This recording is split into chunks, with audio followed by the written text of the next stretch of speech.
গেল। ঈশা বেগম ওদেরকে দেখিয়ে দেখিয়ে নিয়ে যেতে লাগলেন। বললেন, আমরা পুরো পরিবার 3 তলায় থাকি, নিচের 2 তলায় ভাড়াটিয়ারা থাকে। আমাদের 3 তলায় একটাই ফ্ল্যাট, আবার বিশাল বড়। সেই ফ্ল্যাটে 7টা শোবার ঘর, প্রত্যেক ঘরে অ্যাটাচড বাথরুম আছে, বসার ঘর, রান্নাঘর দুটো, খাওয়া হয় এক ঘরেই। আসলে আলাদা থাকার কথা কখনো ভাবেনি আমার মেজবার আব্বু। আর তাদের দুজনের যে মিল, এজন্য 2টো ফ্ল্যাট অ্যাটাচ করে একটা ফ্ল্যাট করে থাকছি সবাই। কথা বলতে বলতেই সবাই সদর দরজা পেরিয়ে ভেতরে প্রবেশ করলো। আচ্ছা, ঢুকেই বুঝলো আসলে অনেক বড় ফ্ল্যাট। সম্পূর্ণ 3 তলা জুড়েই তারা থাকেন। বসার ঘরটা অনেক বড়। ঈশা বেগম তাদেরকে সোফায় বসতে বলে বাড়ির সবাইকে ডাকলেন একে একে। আচ্ছা ফোনটা হাতে নিয়ে লক খুলে ফেসবুকে স্ক্রল করছিল সবাই। তখনই দেখলো মেজবা একটা কালো রঙের টি শার্ট আর ব্লু ট্রাউজার পরিহিত অবস্থায় দাঁড়িয়ে আছে বসার ঘরে প্রবেশের খোলা দরজার সামনে। ওর হাত দুটো প্যান্টের পকেটে ছিল। এগিয়ে আসতেই ইফান উঠে দাঁড়ালো। মেজবা ইফানের সাথে করমর্দন করে কোলাকুলি করে নিল। ইতিমধ্যে সেখানে একটা বছর 16 বয়সী ছেলে, একজন আকসা এবং মেজবার থেকেও সম্ভবত কয়েক বছর বড় বয়সী একটা মেয়ে, আরেকটি 15 বছর বয়সী মেয়ে এসে হাজির হলো। আকসার থেকে বয়সে বড় মেয়েটার কোলে একটা বাচ্চা ছেলে। আকসা বাচ্চাটাকে দেখেই এক ধ্যানে তাকিয়ে রইল। এত মায়াবী বাচ্চাটা। এমনিতে আকসার চোখে ছোট সকল শিশুই মায়াবী লাগে, সুন্দর লাগে। ওরে বাবুটাকে দেখে কোলে নিতে মন চাইলো, তবে মুখ ফুটে বলতে পারলো না। ইতিমধ্যে ড্রয়িং রুমে মেজবার ছোট চাচি ফাতিমা খাতুন এসে দাঁড়িয়েছেন। তিনি এগিয়ে এসে আকসার মায়ের সাথে কথা বলতে লাগলেন। আকসা খেয়াল করেনি। কথা বলার মাঝেও তার চোখ আকসার দিকে ছিল, কোনোভাবেই দৃষ্টি ফেরাতে পারছিল না তিনি। আকসা এদিক ওদিক তাকিয়ে দেখছিল চারপাশটা। পুনরায় ওর দৃষ্টি গিয়ে আটকালো সদর দরজার সামনে। মেজবা ভয় পায়ে এগিয়ে এলো। আয়েশা বেগমের সাথে কথা বলে কুশলাদি জিজ্ঞেস করলো। ওর ঠোঁটের কোণে এক চিলতে ভদ্রতা সূচক হাসি। এরই মধ্যে টেবিলে ডাক পড়লো। আয়েশা বেগম আর ইফান গিয়ে বেসিনে হাত ধুয়ে টেবিলের দিকে গেল। মেজবা ও চাচির সাথে কথা বলছিল এক পাশে দাঁড়িয়ে। আকসা তখনও দাঁড়িয়ে ছিল সেখানে। বেসিনের কাছে মেজবার চাচাতো বোন জেমি দাঁড়িয়ে। জেমি সরতেই আকসা এগিয়ে গিয়ে বেসিনের সামনে দাঁড়ালো। কিন্তু দুঃখের বিষয় হলো, এই বেসিনের কলটা এমন সিস্টেমে তৈরি করা যা আকসার বোঝার বাইরে। ওদের বাসার বেসিনের কলটা এমন প্রকৃতির নয়, এজন্য ও চালু করতে অসুবিধা হচ্ছে। আকসা দাঁড়িয়ে ইতস্তত বোধ করতে লাগলো। বিব্রত হলো ও। কেউ বিষয়টা লক্ষ্য করলে মনে মনে নিশ্চয় ওকে নিয়ে উপহাস করবে, না হয় বোকা ভাববে। হঠাৎ পেছন থেকে একটা শান্ত কণ্ঠস্বর শোনা গেল। এত বড় মেয়ে বেসিনের কল চালু করতে জানে না। মেজবার সুচালো কণ্ঠস্বর শুনে পেছনে ফিরে তাকালো আকসা। তার মুখ একদম স্বাভাবিক, শান্ত শিষ্ট। এই বাড়ির সবচেয়ে ভদ্র ছেলেটা, যাকে সবাই পারলে মাথায় তুলে রাখে।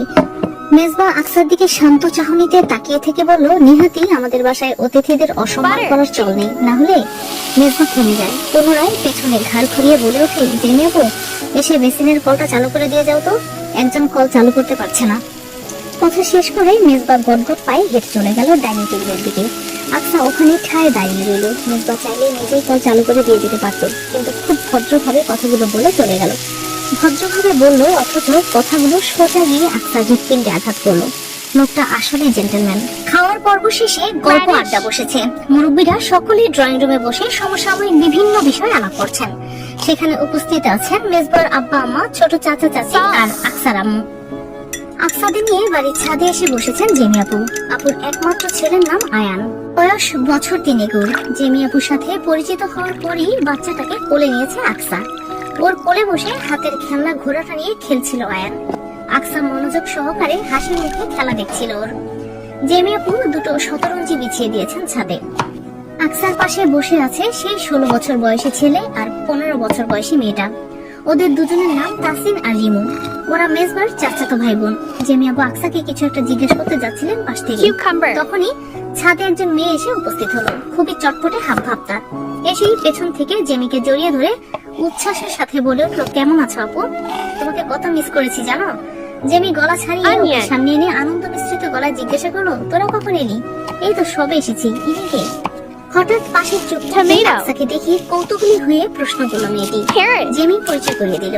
আকসাকে বলল, আকসা ও হলো আমাদের ছোট পুকুর বড় মেয়ে, নাম মিহি। মিহি ওর নাম আকসা, মেজবার বন্ধুর বোন। ওদেরই আজকে ইনভিটেশন ছিল আমাদের বাসায়। মিহি স্বভাবগত খুব মিশুকে। চট করে বসে গেল মাঝখানে। বাদাম আর ছোলা এনেছিল হাতের মুঠোয় লুকিয়ে। সেটা জেমি আর আকসার সামনে খুলে ওদের ছুলে হাতে ধরিয়ে দিতে দিতে বললো, লুকিয়ে আনতে হয়েছে, জনগণ দেখলে আর একটাও ভাগে পেতাম না। ভালো কথা। মেজবা ভাইয়া কোথায় আপু? ভাইয়াকে তো দেখলাম না ড্রয়িং রুমে। ড্রয়িং রুমে নেই? না নেই।